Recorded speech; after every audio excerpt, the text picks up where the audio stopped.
밸런스 게임 어떠세요? 저는 오늘은 숙명적 문제가 생기는 거예요. 아버지를 초대 왕조로 세우긴 하지만 아버지와 둘째 아들의 공이 거의 비슷해요. 권력은 아버지에서부터 큰형으로 가야 되잖아요. 이게 딜레마가 되는 거예요. 이러면서 점점점 이제 부자 간의 갈등, 형제 간의 갈등이라는 게 심각해지는 모습들도 우리가 같이 간다고 볼 수 있습니다.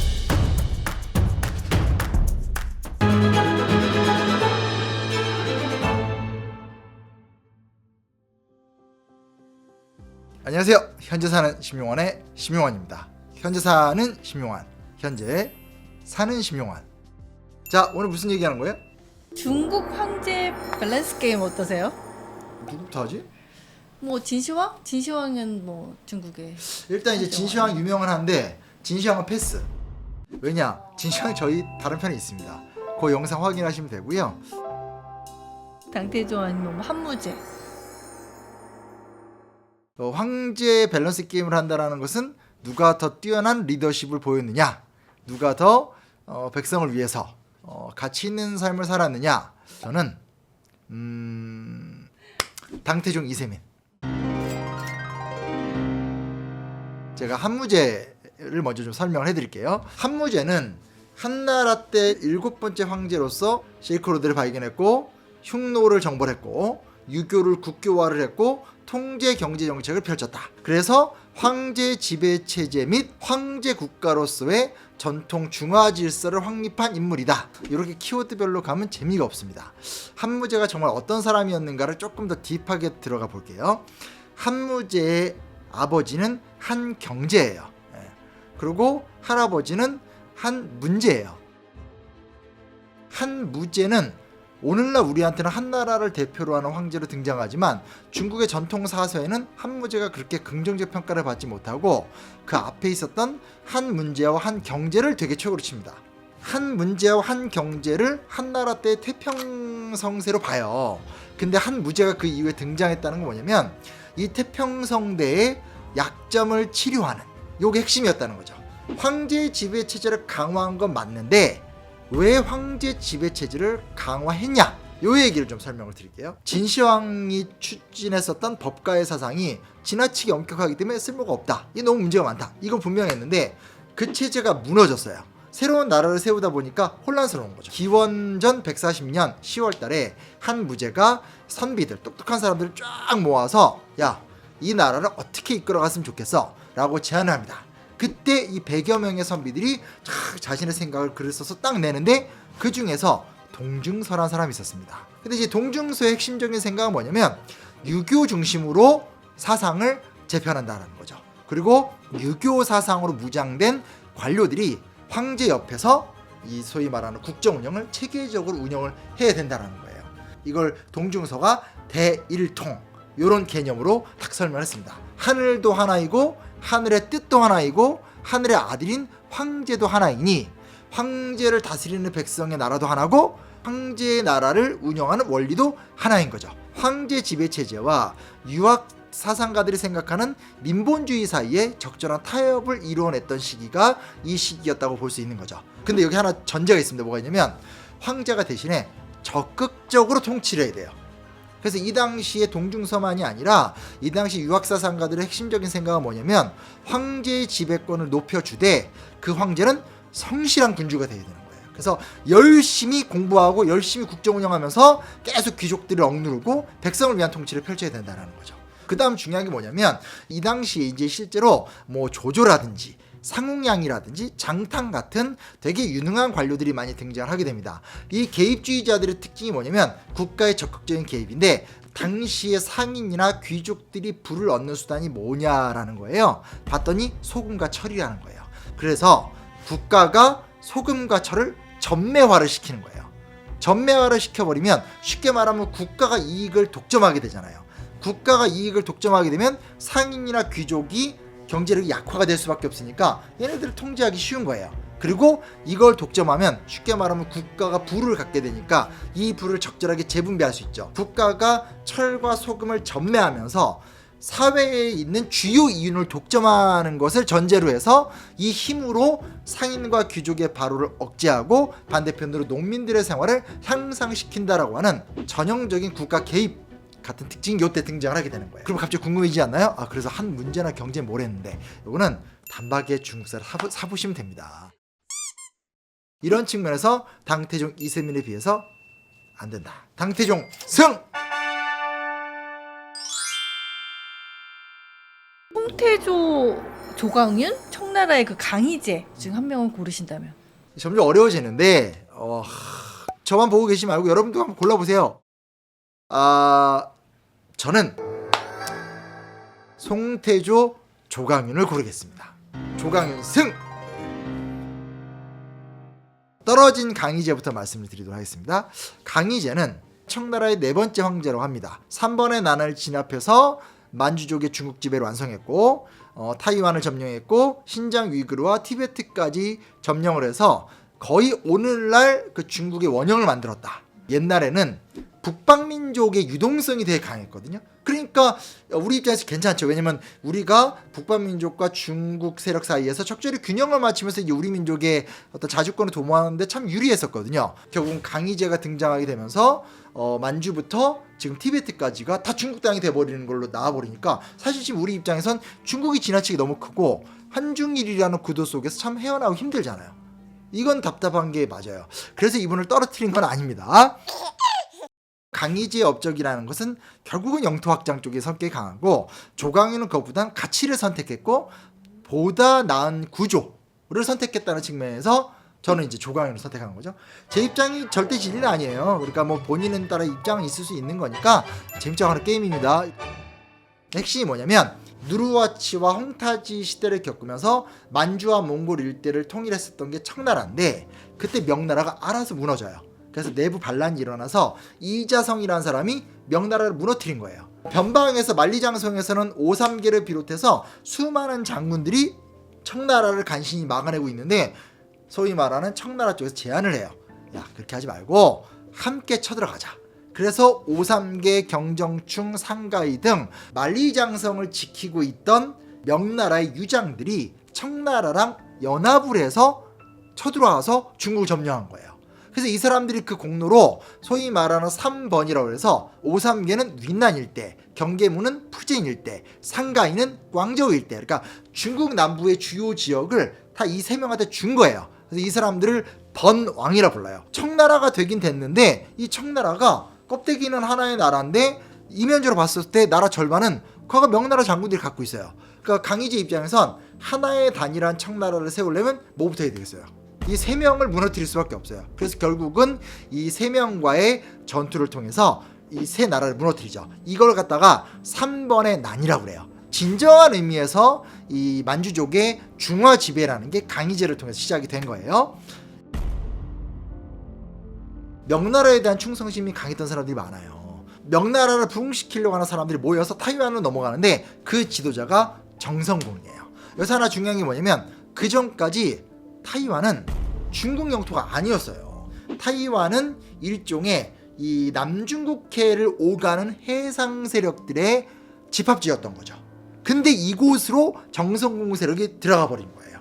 강희제가 결단을 내리는 거죠. 야, 싹을 뽑아야 돼 하면서 군대를 끌고 들어가서 정성호 일파를 박살을 내고 타이완을 중국 영토로 편입을 시킨 거예요. 그러니까 이거는 되게 중요한 게 뭐냐면 결과적으로 봤을 때는 중국의 역사라는 게 강희제를 통해서 만주와 몽골이 중국 역사가 되고 타이완도 중국 역사로 들어가 버리게 된 거예요. 최근 와서 여러 이제 논란이 있지만 여튼간에 뭐 이걸 부정할 수는 없으니까요.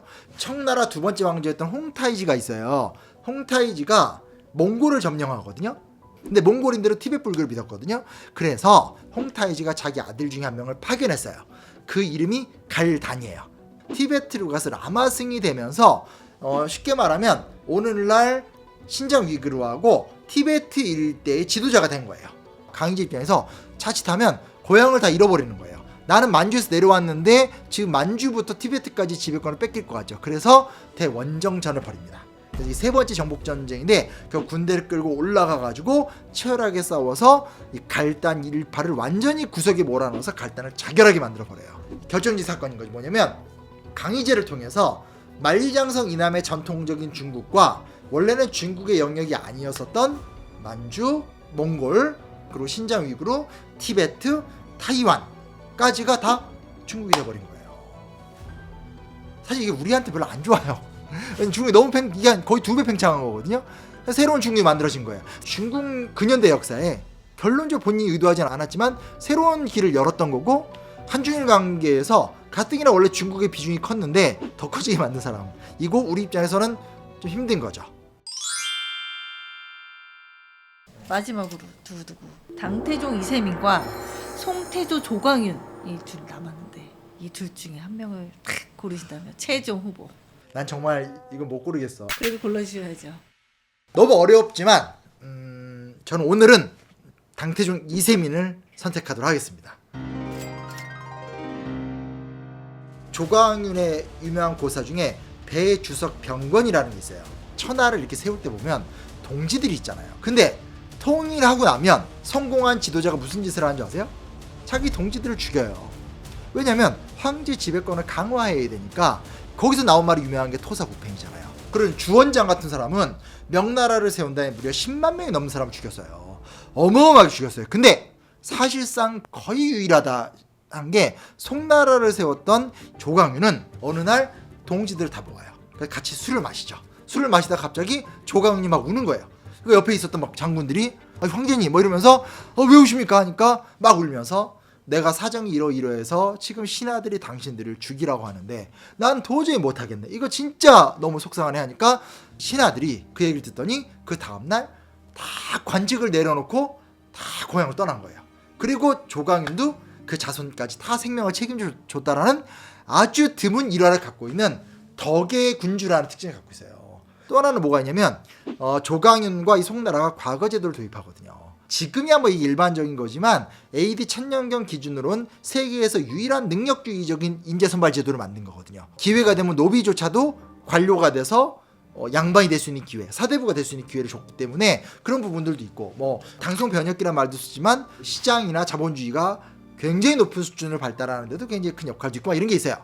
더 궁금하죠? 더 궁금한 건 단박에 중국사를 통해서 보세요. 네. 당태종 이세민을, 그러니까 역사 좀 아시는 분들 딱 2가지만 알고 있어요. 뭐 알고 있냐면 당태종 이세민이 왕이 될 때 형과 동생을 죽였거든요. 또 하나는 고구려 침공했다 고구려한테 졌죠.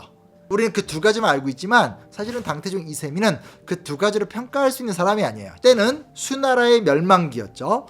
이연은 당시에 산서와 하동 일대의 권력을 잡았었던 권력가였었죠. 수나라가 결국은 수양제 때 나라가 엉망이 되고 고구려를 4번 침략했다가 나라가 그냥 완전 무너지거든요.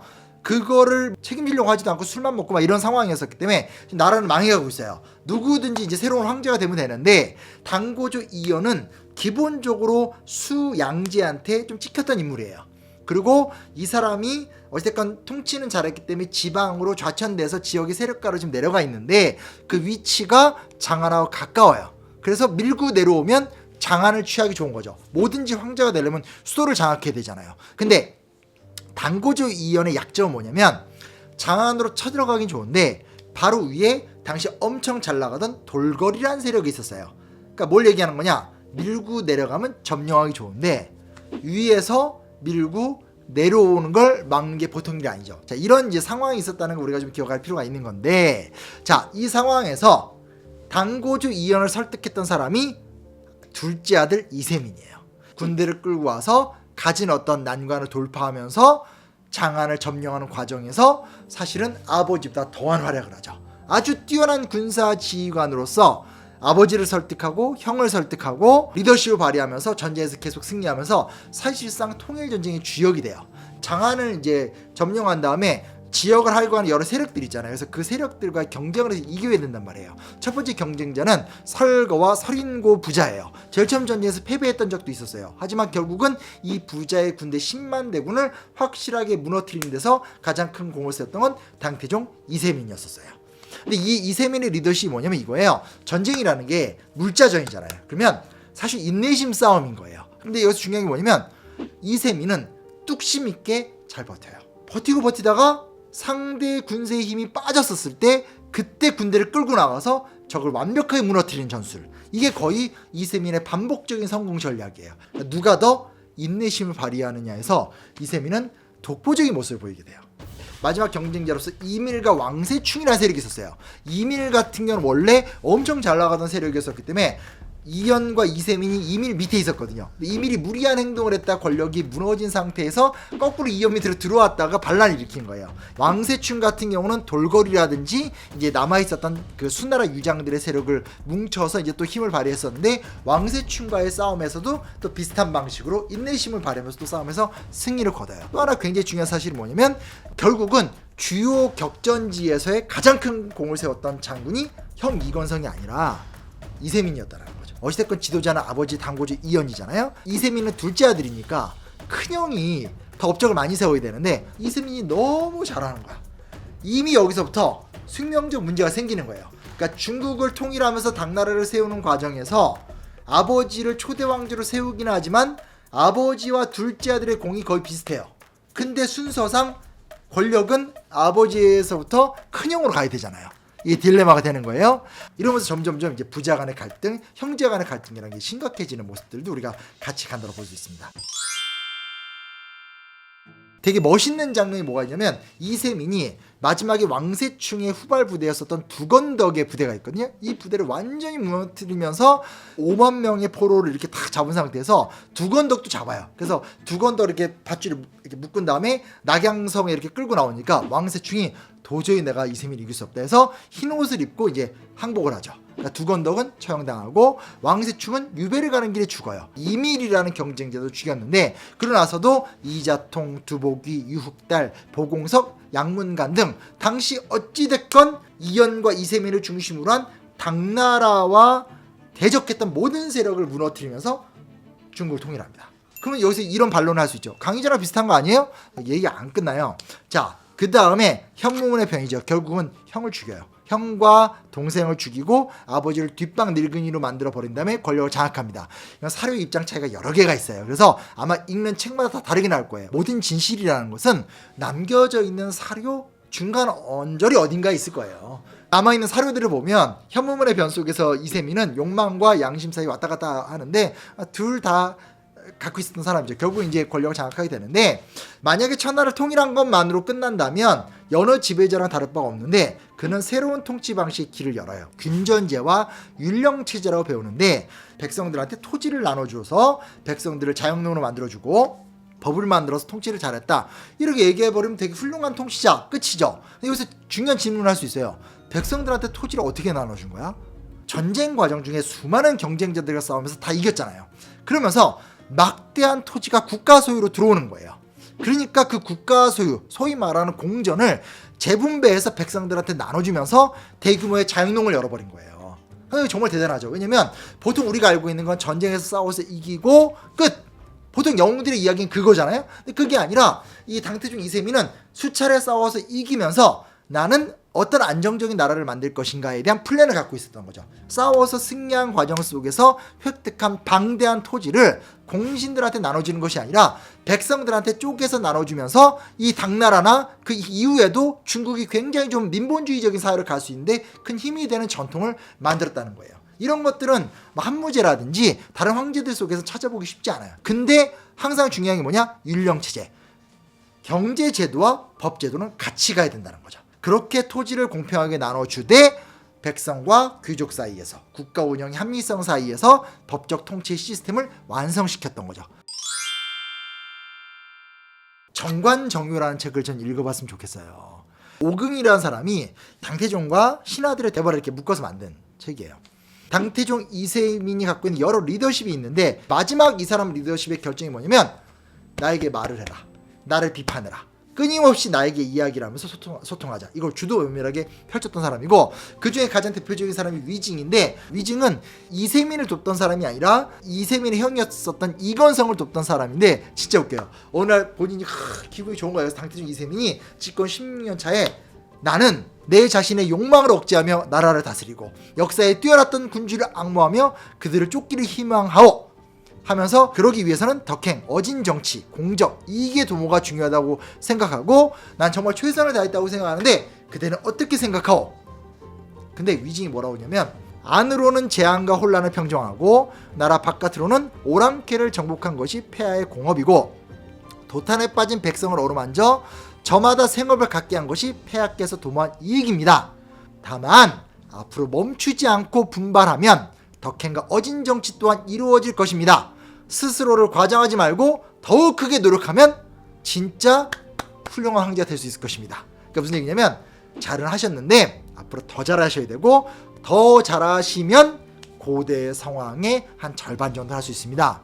하면서 굳이 면전에다 싸다구를 날린 거예요. 그러니까 당태종 입장에서 이게 얼마나 뼈 아프겠어요. 근데 본인이 소통하자고 해놨으니까 안 되는 거예요. 근데 흥미로운 게 뭐냐면 당태종 이세민의 인생 최대 실수가 뭐냐면 고구려 침공이거든요. 고구려 원정 가기 전에 위징이 죽었거든요. 그러니까 당태종이 맨날 얘기해 뭐냐면 위징이 살아있었더라면 이런 출정을 하지 못하도록 막았을 것이다. 자신의 실패 속에서도 바른 말하고 새로운 이야기하고 끊임없이 뭔가 백성을 사랑하고 나라를 살리기 위해 노력했었던 그런 태도를 유지하려고 했었던 이세민의 진정성만큼은 인정을 해줘야 될 것 같아요. 리더란 무엇인가? 제가 생각하는 리더라는 것은 결국은 가치를 지향한 리더라고 생각합니다. 우리가 이런 위대한 황제가 될 수는 없겠지만 황제의 독재적 리더십을 오늘날 우리가 긍정적으로 볼 수는 없겠지만 다만 중요한 것은 황제라는 존재는 모든 기록이 다 남겨져 있기 때문에 다면적으로 평가할 수 있거든요. 제가 생각하는 부분에 있어서 당태종 이세민, 송태조 조강윤까지는 업적도 세웠고 그 업적 내용에 가치도 있는 사람이지 않을까. 그에 비해서 다른 황제들은 자기만의 업적, 영토를 넓히거나 대업을 이루었다는 그다지 가치는 별로 없는 그런 부분에 약간 질적인 차이를 느낍니다. 여러분 어떻게 생각하십니까? 단박에 중국사를 읽으시고 각종 의견을 달아주시면 좋은 의견이 있다면 제가 또 하반기에 나올 신화의 역사 책 신작 선물로 드리도록 하겠습니다. 중국사는 심용환.